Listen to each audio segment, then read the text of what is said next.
What's up, everybody? Welcome to The Flex. It's your boy Craig here for another week of fantasy football. And I don't know about you, but it's getting real exciting. A lot of things happening in the NFL, and we only got 2 more weeks left of preseason, and then it's on to the regular season. And we're going to kick it all off with the Browns versus the Bears, with Green Bay versus the Bears. So it's really exciting. I cannot wait. If you haven't started drafting, that's good. I want you to wait until the last week of preseason to limit any injuries that could possibly happen before your draft. My draft is going to be, my main draft is going to be August 25th at Hooters, 7 p.m. Anybody who wants to show up just to watch, you're more than welcome. I think it's going to be a fun event. As long as you don't interrupt the draft, we ask that you let everybody do their drafts and make their picks. We don't allow for outside help. So if you do show up, know that we need you guys to just watch, spectator sport, pretend that you're watching from home from TV. And also, I am going to try and record the event so that way I can give you an online exclusive of the draft. I'll do a timeline, so you won't be watching 2 hours worth of tape. I'm going to try to condense it all down to about maybe a 15 to a 20-minute segment. But with that being said, get ready for your draft. Make sure guys know what's required. I do a lot of voting on draft day. How many people do we want on our bench, and how many points do we want for certain things. This year we're going to be voting on the acceptance of trades. I've always done commissioner vetoes, and now we're going to vote on whether or not everybody gets a vote. I don't like that because, one, it extends the amount of time it takes you to get your player if the player swap, if the trade goes through, and you can get collusion where people will try to stop a trade from going through because they don't want the guy who's getting the better player to get that better player because they'll be playing them the following week, or maybe they play him twice, whatever the case may be. If you just have the commissioner and someone who is objective like myself, if a trade goes through and it doesn't look like there's any funny business, if it's not an excessive gap between the quality of players, I generally let it go through. With that being said, with another week, there's not too much fantasy-wise that I can give you as it pertains to advice. I've told you everything you need to know. So with that being said, I'm going to go through a quick little draft I did the other day. I got a B+ on this particular draft. I was really proud of this draft. I really liked the way this came out. And with this one, I had the number 1 overall pick. So if you get the number 1 overall pick, my 100% suggestion for you is do not believe the hype. Stay away from Saquon Barkley and stay away from Ezekiel Elliott and jump right down to Alvin Kamara. If you do not remember, I'm wicked high on Alvin Kamara this year, barring injury, and that's always the case. When you're talking about how good someone's going to be, you have to accept the fact that there's always going to be a possibility that they get hurt. So with that being said, if he does not get injured, Alvin Kamara is going to be the best running back in the NFL. He was the best running back in the NFL last year until Mark Ingram came in. If you look at those first 4 games, he was putting up the numbers, and Gurley was behind him. Even though that flipped exponentially once Ingram came in, that does not take away from what Alvin Kamara can do on this field. He is going to be the shining star of this offense, and they are gonna have a run heavy. Drew Brees is getting older. He's starting to feel that decline. You better believe that Alvin Kamara is gonna have to put in work. So with the second round pick, it comes back around to me. I want to go wide receiver, and I did the same thing, number 1 and number 2 pick that I did in last week's draft, and that is I went with Mike Evans. But now that I'm going with Mike Evans, my confidence has built up in this player, and the reason why I say that is we're starting to see a lot more a lot better things coming from Jameis Winston. He's dropped down in weight to make himself faster and more mobile. He's been more accurate with his passes, and I credit that to his new coaching staff. Bruce Arians is definitely bringing Jameis Winston along nicely. So I think that we might get to see a reformed Jameis Winston this year. We might get to see the Jameis Winston we've always wanted to see, and that Tampa Bay fans have been begging for. And I think this year we're going to get to see that. I think you're going to see a whole new Jameis Winston, which means Mike Evans' production should go up. And he had a hell of a year last year with swapping quarterbacks. So maybe if Jameis Winston can get on his game, we're going to see more production from both players. Next on the list, when it came back around to me, I didn't like the running backs I was seeing. I saw another running back that I could maybe get in the later in the 4th round. So I was like, I'm going to go for a high-level wide receiver. And I went with Amari Cooper. Once again, another player I am super, super high on. I think Amari Cooper is... I think his ADP is lower. I think Amari Cooper is definitely a 2nd-round wide receiver now that he's on the Cowboys. Better coaching, better quarterback, all around better production from this kid. And I think that if you can get him in the 3rd round, you got to take advantage of that. Next on the list, hopping around to the 4th round, I told you I thought I could get another running back. And even though I'm not extremely excited to have him as my number 2, I prefer him as my number 3. I do think he has number 2 running back potential, and that is that is Mark Ingram. You know, Mark Ingram has showed us 2 years in a row what he's capable on the Saints, and what he's capable of is that's high-level running ability. And with the threat of Lamar Jackson being able to run, and with the additions of these new young wide receivers that they have, this is looking like a dangerous offense, and I think Mark Ingram is going to get all the touches he can handle, and he's going to put up the yards and the numbers. I can't see any running back taking away goal line touches from him, so I think he is definitely going to get anything inside of 5 yards is going his way. I'm really excited to see what he does. So as a number 2, you might not be the most excited about it, but it's definitely going to work out for you. Next on the list is I really don't go for quarterbacks this early, but I saw him, and all the other players within proximity did not feel right to me. So I went with Deshaun Watson. I think Deshaun Watson's going to have a hell of a year. I think he has a lot of weapons around him. If Will Fuller can stay healthy, they might have one of the strongest wide receiver duos. They seem like they've made the adjustments in the offensive line. They've looked really good during preseason. So I think Deshaun Watson is going to be a hell of a player. He is already that. He's in the NFL top 100, and I think he's worthy of a high draft pick this year. Next on the list, coming back around, right back around for that number 6 pick. I wanted to bulk up my wide receivers because there was not a running back that I felt that was good enough to draft in this position. So I thought, let's bulk up my wide receivers, and I went with the likes of Tyler Boyd. Tyler Boyd's ADP is way too low right now, which is awesome for fantasy owners because it's not been factored in correctly with the loss of A.J. Green. We don't know how long A.J. Green's going to be out, but we do know that he is going to miss regular season games, at least 1 or 2. So right from the jump, Tyler Boyd is going to be the number 1 wide receiver. It may only last 1 week. It may last 2 weeks. Not knowing what's going to happen, it could run deeper into the season. Also, almost guaranteed that A.J. Green re-injures himself at some point in time in the season, and now you have the number 1 wide receiver for the Cincinnati Bengals on your roster. Can't get no better than that. You should absolutely target Tyler Boyd.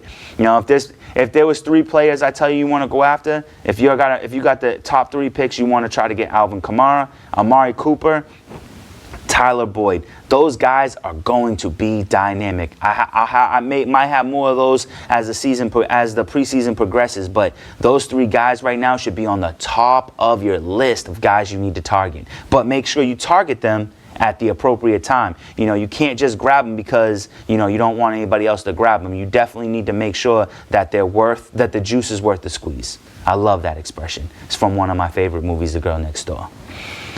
Then I thought, you know what? I'm looking at who's around, who's available, and I'm really seeing a tight end that I could really use. And, even though I want a running back, I need that third running back. The running backs around me aren't looking good, and I'm seeing 2 tight ends that I could really use. So first off, I'm going to go ahead and I'm going to grab Jared Cook, who I believe is going to be top 5 this year. I want to almost say top 4. You're gonna have Travis Kelce, George Kittle, Zach Ertz. After that, people are putting Evan Ingram, but I put Jared Cook. And after that, my next pick is Eric Ebron. Those 2 guys are going to perform better than Evan Ingram. I'm not going to say that they're a better tight end, but they have better quarterbacks throwing them the ball, a better all-around offense. These 2 guys are the guys to target. You better skip Evan Ingram. At the moment you think you're going to grab him, grab one of these guys, because you are not going to regret it. These guys are going to have really good seasons this year. Like I said, I think they're 4 and 5 in the tight end position, and I think that if you can get them this late, they can make your fantasy roster. Then it comes back around, and now I absolutely need my number 3 running back. And, I'm not excited about my next 2 running backs. I didn't get them back to back, but the 2 running backs I ended up with, I'm not that excited about. But I believe that, the opportunity for them to succeed is there. And if they do succeed, I think I get a huge steal. And if they don't, then hopefully I can make a trade later on. Maybe trade them with the likes of, Eric Ebron or one of my other wide receivers and maybe get a better running back. But I went with Lamar Miller. Now, Lamar Miller has had 2 years to prove himself on the Houston Texans, and he hasn't done that, but he has been working on catching passes out of the backfield. I play PPR. I give advice for PPR, and in PPR, that is a huge advantage. If he can catch passes out of the backfield, and let's say he's catching 4 to 5 passes a game, right there, that's 5 points. If he scores a touchdown, now you're looking at 11. Anything over that for yards run is gravy. With Lamar Miller, you just want to get into double digits. Anything more than that is gravy. Next on the list is, I couldn't believe he was available in the 11th round, but it has been going that way. You might have overzealous people in the league that love him, that will draft him in the mid-single-digit rounds, but Drew Brees was available in the 11th round. Couldn't be more amped. And gives me an absolute starting number one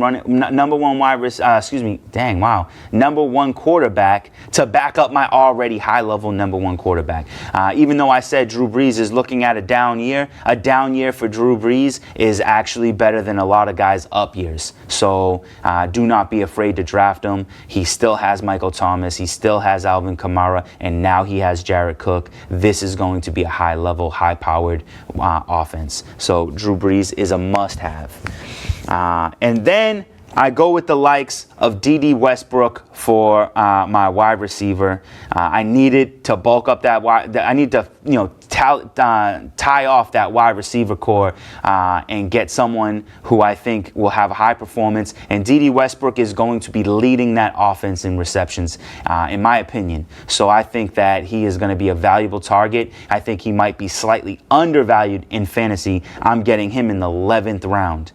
So I think that is a very good value for a guy like D.D. Westbrook, who's kind of flying underneath the radar. People know he's good, but they forget how good he's going to be in fantasy on this team that no longer has a true number 1. So D.D. Westbrook steps into that role. After that, now I need to get my last running back on the board because I need somebody to round it out. And who else is available but Jordan Howard? I have not had the greatest faith in Jordan Howard. He had 2 good seasons, and then he's kind of fallen off since then. But he's on a new team, which actually doesn't really feel that great to me because it is Philly. But I'm thinking, you know what? Maybe because it's a high-powered offense, they want to get the pass going. They're going to need a goal line running back. Jordan Howard tends to stay healthy, so I'm rolling the dice, and it's a high-risk with the potential of high reward, but where I'm getting him in the 12th round, I think that's a really good value for a guy like Jordan Howard. If he pays off, I've won. If he doesn't, I didn't waste a high pick for him. So if you're in these later rounds and Jordan Howard's available and you are in need of a running back, I do believe that in desperation mode, he is worthy of this pick. Then, I have to make this decision. I'm in the later rounds. I told you, I'm waiting. Like, unless I'm really feeling it in the moment for a defense that's fallen a little lower than they should, I'm definitely waiting on defenses and kickers for the last 2 rounds. So now I'm in this round where I got to figure out, do I want an extra running back or do I want an extra wide receiver? Who's available? I got the option, do I draft Devin Funchess or do I risk it all on LeSean McCoy?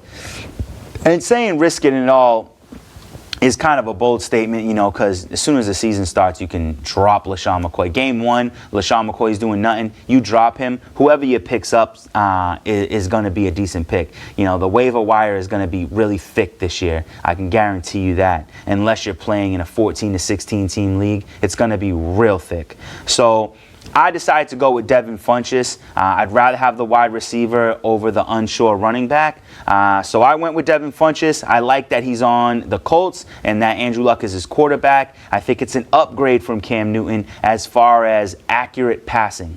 And Andrew Luck's not going to run away with the ball as much as Cam Newton is, giving Funchess more opportunities. Funchess was also the #1 wide receiver on Carolina. I don't believe he is a #1. So now that he's #2, a little bit of the pressure comes off. The pressure's on T.Y. Hilton, giving Funchess more opportunities to catch the ball. So with my last, player pick, getting Devin Funchess, I think is a high value pick.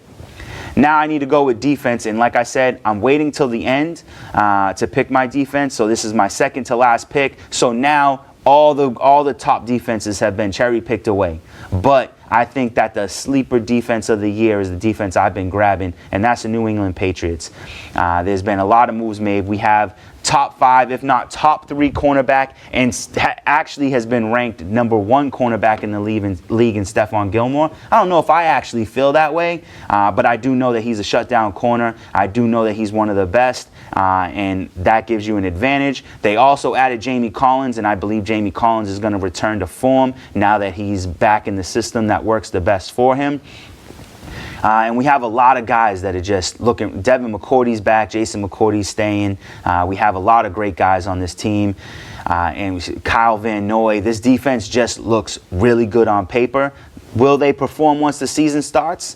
That's to be seen, but I think that if you're waiting till the end of the very last rounds to get a defense, there's no better option than the New England Patriots. And then finally, you kick it off with your kicker, and I really like Mayer from the Dallas Cowboys. I'm really believing in the Dallas Cowboys offense, so it's really just a matter of how many times he's going to get the opportunity to kick a field goal. I don't see him missing that many.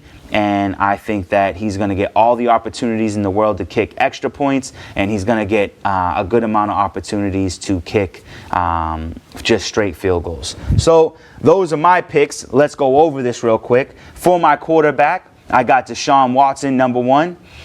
Then I have for my wide receivers, Mike Evans, Amari Cooper, and Tyler Boyd. I think this is a really strong trio, especially with Tyler Boyd, like I said, having a lot of opportunities to be the #1 wide receiver. A.J. Green is very unsure. And then with my running backs, I got Alvin Kamara. That's the dude right there. So much so that I picked him #1 overall. I do believe he's going to have a better season than Barkley or Elliott, whether Elliott sits out or not. And then I got Mark Ingram. A little bit of a risky pick right here, but I had to take the risk and get bulk up my wide receivers before my running backs. So even though Mark Ingram's a little bit of a risk, I think the reward is going to pay off. Then I got Jared Cook as my top tight end. And in my flex for right now, I throw in Lamar Miller. And I have my kicker is Mayer, my defense as the New England Patriots. Drew Brees is my backup quarterback, and you can't have the fact that Drew Brees is a backup quarterback on my roster is crazy. You know, I can literally switch these guys out depending on matchups. Whoever has the best matchup, I put him in number one. I'm not waiting for a bye week. I'm gonna be flipping a coin with these two guys. Can't believe I got Drew Brees so late. Then Jordan Howard, Dede Westbrook, Devin Funchess, and my backup tight end is Eric Ebron. I think this is an absolutely terrifying team for anybody who would be facing me week to week. You never know what you're going to get, but I think it's absolutely a strong team, and I think that if you get the number one overall pick and you follow this particular draft order, I think you're going to have a stellar team, championship team, and you know, you heard it here first. With that being said, I just want to give you a quick little tidbit about, you know, social media for us. We definitely want you checking out our YouTube channel. That's Gym Bag Entertainment. Like, share, subscribe. Please, we need your support. We also want you to check out our Facebook page, Gym Bag Entertainment, or at Gym Bag ENT. Check out our Instagram page, and that's at GymBag_ENT. And check out our Twitter page, hashtag GymENT.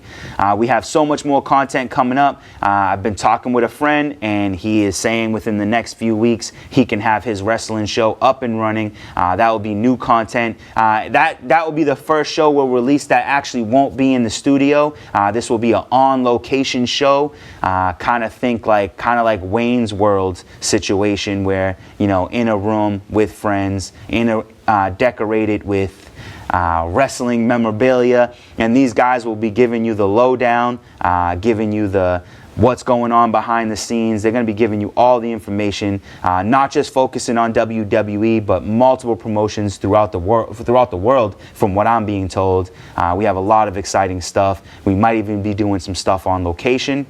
And then finally, we have the show Bring the Bars, which is hopefully coming out in the beginning of October, which will be bringing you hip-hop news such as you know, music, mixtapes, battles, culture, you know, clothing lines. We're just going to try to bring you anything and everything having to do with hip-hop. And like I said, that show is going to kind of remind you of a combination of The Breakfast Club meets Rhapsody The Basement, probably minus the freestyles, but we will try to debut music. You know, at the end of the show, at the end of every show, we want to try to either showcase a music video and or just straight new tracks.